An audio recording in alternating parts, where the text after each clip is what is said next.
Gaza पट्टी में Israel ने आखिर वो हासिल कर लिया जिसके लिए बरसों से जंग लड़ रही थी। इजरायली डिफेंस फोर्स करीब 18 वर्षों तक गाजा पर शासन करने के बाद हमास ने गाजा से अपना प्रशासनिक नियंत्रण छोड़ने का आधिकारिक ऐलान कर दिया है। गाजा से हटेगा हमास, आखिर क्यों किया सरेंडर?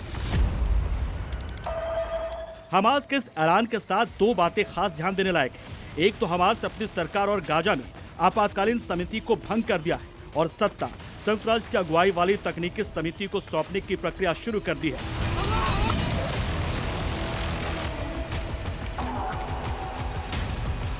लेकिन जो दूसरी बात सबसे अहम है वो ये कि हमास ने यह साफ कर दिया है कि वो अभी अपने हथियार नहीं डालेगा। जब तक गाजा के भविष्य को लेकर व्यापक राजनीतिक व्यवस्था तय नहीं होती तब तक सशस्त्र प्रतिरोध जारी रहेगा। भले हमास ने पूरा सरेंडर नहीं किया है, लेकिन इसके पीछे इजराइल की सख्ती, घेराबंदी और गाजा पट्टी में मिलिट्री ऑपरेशंस को बड़ी वजह माना जा रहा है। इसके पीछे है गाजा पट्टी में हमास की बनाई नई सुरंगें, जिसे एक एक कर ध्वस्त करना शुरू कर दिया गया था। हमास की 2 किलोमीटर लंबी सुरंग को आईडीएफ ने उड़ाया। इजरायली डिफेंस फोर्स के जारी की हुई इस तस्वीर में आप देख सकते हैं किस तरह मैप के साथ दिखाया गया है। एक 2 किलोमीटर लंबी सुरंग को एक धमाके के साथ उड़ा दिया गया।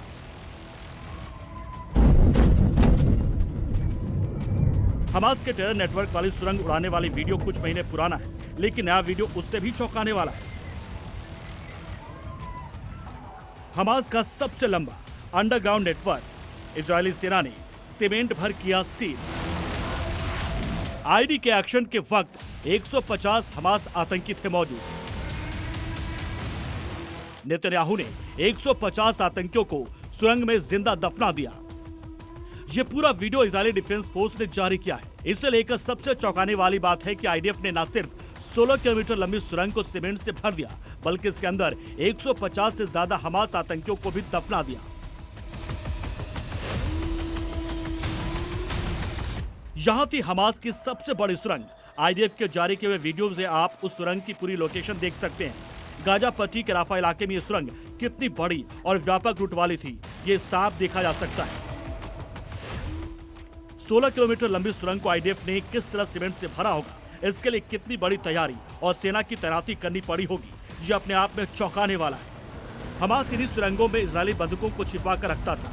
7 अक्टूबर 2023 के हमले में हमास ने जिन सैकड़ों इजरायली नागरिकों को बंधक बनाया था, उन्हें महीनों तक उन्हीं सुरंगों में छिपा कर रखा था। हमास इन बंधकों का इस्तेमाल इजरायल से अपनी मांगे मनवाने के लिए करता था, लेकिन अक्टूबर 2023 के बाद इजरायल गाजा पट्टी को लेकर और आक्रामक हो गया और महीनों तक गाजा पट्टी पर लगातार हमले करता रहा और आज गाजा पट्टी की स्थिति किसी खंडहर शहर की तरह हो चुकी है।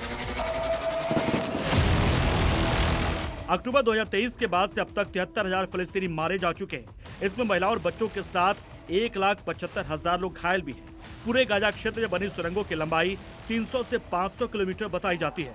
सुरंगों का प्रवेश द्वार आमतौर पर घरों, अस्पताल और स्कूल जैसे ठिकाने होते हैं। कुछ सुरंगों के एंट्री पॉइंट मस्जिदों, रेतीले टीले और बहुमंजिला इमारतों के नीचे होती हैं। हमास ने कुछ सुरंगें इजरायल की सीमा के पार भी बना रखी हैं। 7 अक्टूबर 2023 को इजरायल पर हमले में इन्हीं सुरंगों का इस्तेमाल किया गया था।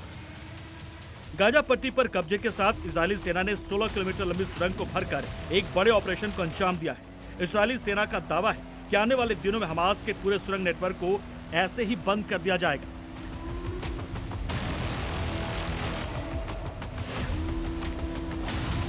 अब सवाल है कि हमास गाजा छोड़ देगा तो 20 लाख की आबादी वाले इस इलाके का प्रशासन कौन संभालेगा? इसके लिए मिस्र की राजधानी काहिरा में पहले से मौजूद गाजा राष्ट्रीय प्रशासन समिति को आगे लाया जा रहा है।